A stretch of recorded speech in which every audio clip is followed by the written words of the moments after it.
go. Hello, folks. Just a quick one to let you know what's going on tonight for tonight's show. Got a special guest coming on tonight. Really looking forward to having a conversation with this guy.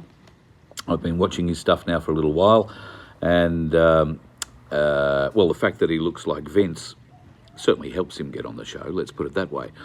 I'm talking about the one, the only, the inimitable Tim Dwyer.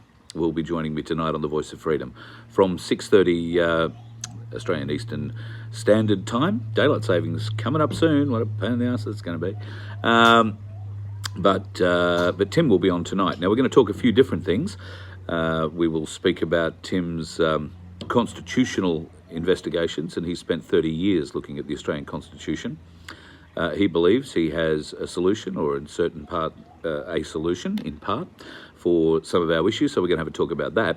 We're also going to talk about some extremely exciting technology that he is part of. You may have heard about some of it. You won't have heard about others. Whether or not we get into that too deeply tonight, well, we'll wait and find out. But tonight should be a really good chat with Tim Dwyer. That's coming up at 6:30 tonight, Eastern Standard Time.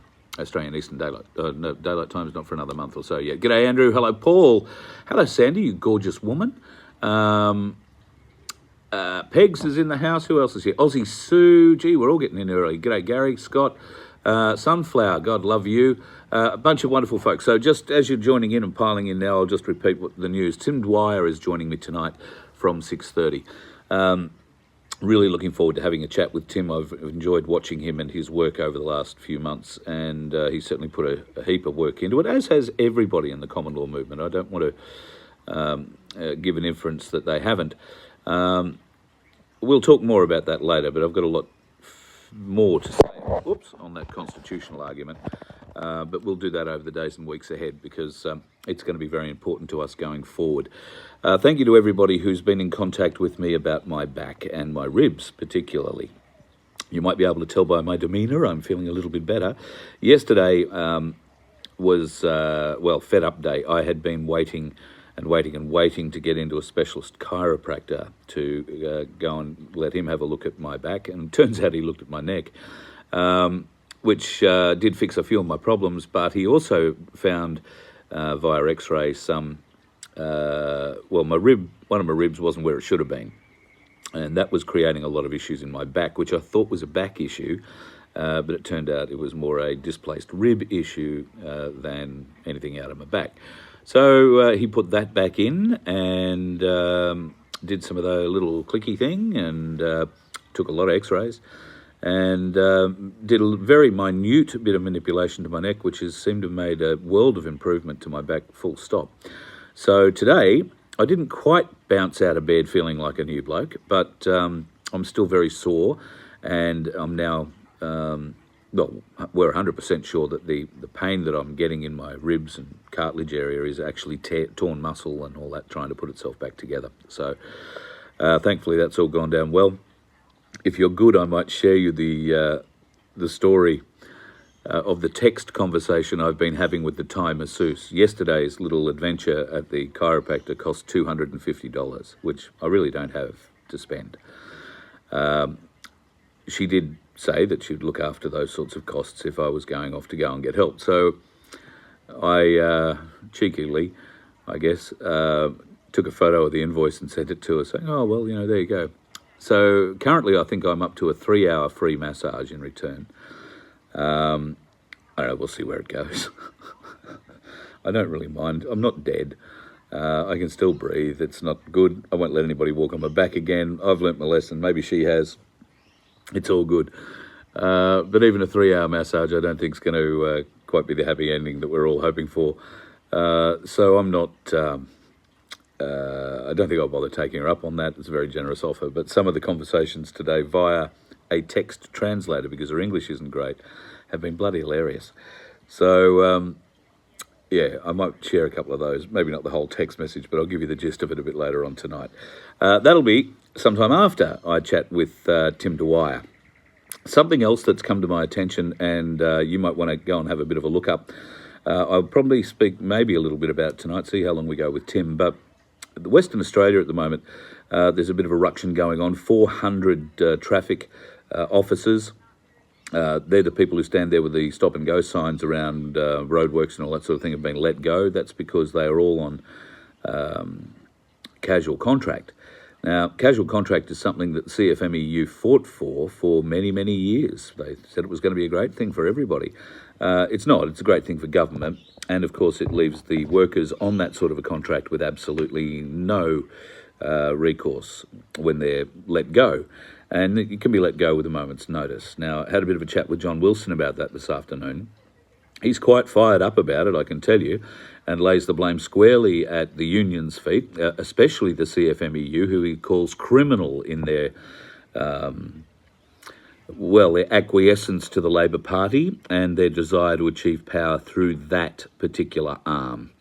And, of course, this dates back to, prior to, but the one I like to use as an example of how one of your Labor stalwarts looks after the worker. Bullshit. Shorten used to be in charge of the AWU. He did a deal with Spotless Cleaning down in Melbourne. I think it was Spotless.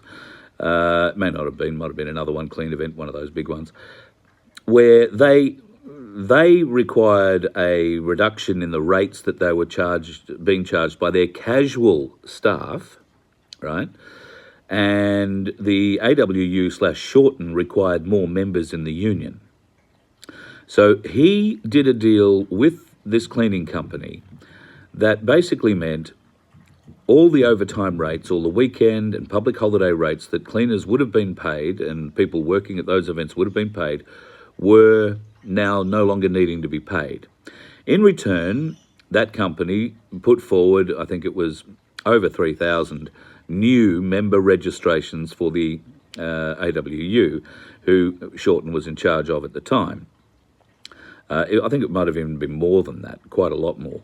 At any rate, the members and the names, the people that they put forward, their casual workforce that the company put forward to the union, and the company paid the union dues for, not the people. They didn't even know they were in the AWU.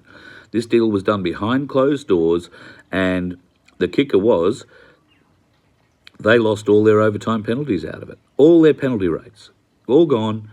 And what did Bill Shorten gain? He gained another X amount of thousands of members in the AWU, and the power that membership size brings to the Labor Party, the Labor political machine.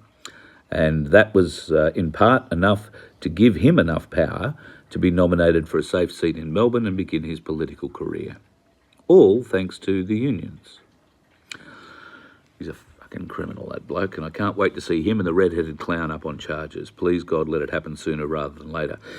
Tim Dwyer, he'd be a good one to talk to about charges and how we deal with those in the future.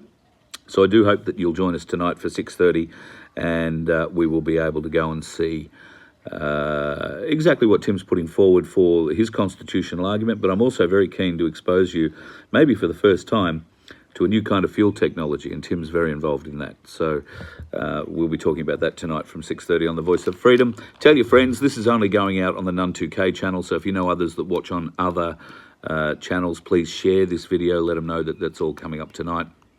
At 6:30. I think a lot of people are always very interested when Tim comes on a show. He's a very informed, very well-educated, extremely well-researched gentleman who's just a nice bloke too. I've just spent an hour or more on the phone to him chatting. So really looking forward to having that conversation with him tonight.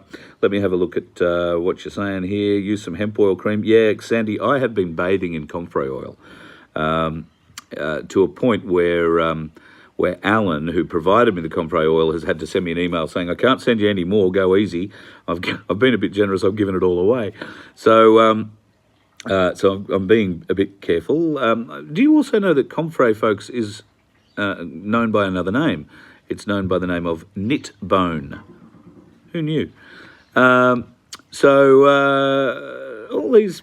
And I swear to you, it's helped. It's helped remarkably in what I've gone through in the last week. And so too has the iTerra wand. I feel relief in different ways when I use both of them. So it's really good. And no, not the kind of relief people have suggested to me. Trolls, I suspect, with using oil. You know where that was going. Anyway, see you tonight, folks. Up R6. Tim Dwyer on the show. I'm really looking forward to getting into that, and look forward to seeing you then. Have a great what's left of your day. Bye. Well, I'm saying bye, but the bloody thing doesn't want to stop. Bye. There you go. There we go.